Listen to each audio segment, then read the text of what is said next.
আল্লাহর রাস্তে আপনারা আমারে দয়া করেন। আমি 10-এর উপরে আছি, আমার কেউ নাই জগত, আমার জি নাই, পুত নাই, জামাই নাই, কেউ নাই। আমি আমার আপনার দয়া আছি, আপনারা যদি আমার দয়া করুন।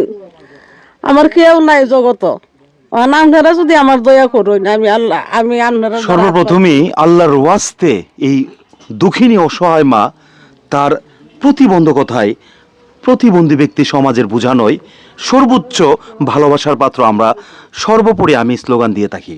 দেখেন, হাঁটতে পারে না, চলতে পারে না, গড়ে খাবার পর্যন্ত নাই। আল্লাহর রস্তে আপনারা ওনার কাছে যতটুকু পারেন, ওনার ব্যক্তিগত বিকাশ নগদ নাম্বারে যাই পারেন, 100 টাকা, 200 টাকা, 500 টাকা, যতটুকু পারেন ওনার ব্যক্তিগত নাম্বারে সহযোগিতা করুন। কারণ 10-এর লাঠি 1-এর বোঝা, মানুষ মানুষের জন্য, মানবতার কল্যাণের জন্য মানবতার জয় সুনিশ্চিত। 10-এর এই কাজটুকু আমরা এই মায়ের আঁচল বেঁধে যে হাত তুলেছে, আমরা দয়া করে ওনাকে সাহায্য করব। দয়া করে প্রবাসী ভাই সেলুট জানাচ্ছি আপনাদেরকে, আপনারা ওনাকে সাহায্য করুন, ওনার সাহায্যে এগিয়ে আসুন এবং ওনাকে দুমুঠো খাবার খেতে সহায়তা করুন। আসসালামু আলাইকুম রহমতুল্লাহ বারাকাতুহু।